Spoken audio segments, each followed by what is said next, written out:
Hey guys, it's me again. It's Alex Villaforte at your service.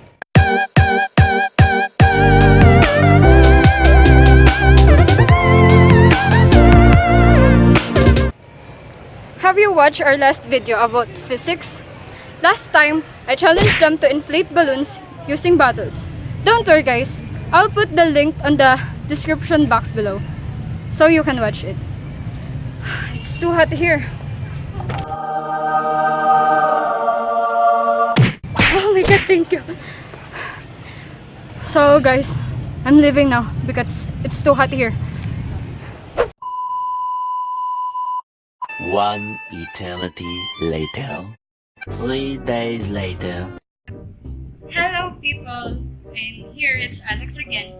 And as you can see, I'm still wearing a uniform because I just get home and I have to go to school. And this is the only time that I can shoot this vlog.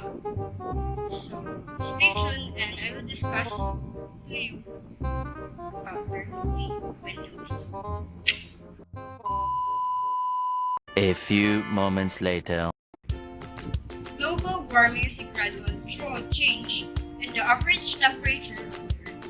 This can affect more than just melting polar ice and change weather throughout the world. Blacksmith 2017. Ishong et al. 2013 found a connection of higher temperature and humidity with lower concentration, induced sleepiness, and increased aggressiveness. Because of these, we plan on improving the already existing technology of natural ventilation.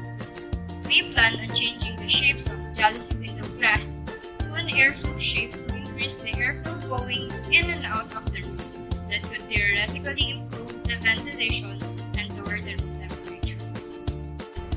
We will use Bernoulli's principle in this.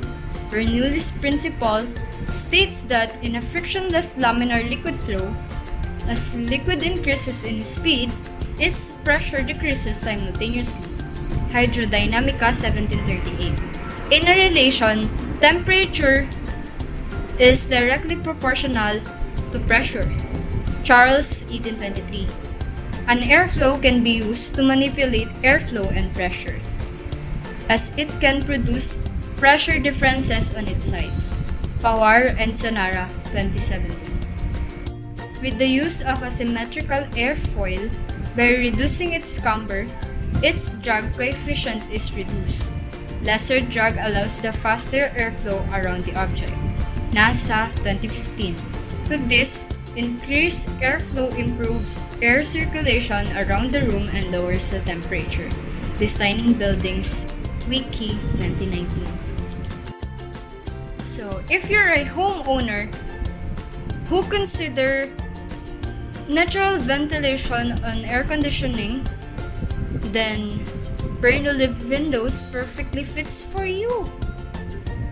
So if I were you, I'm going to change all of the windows inside my home or all of the sides of my home into Bernoulli windows.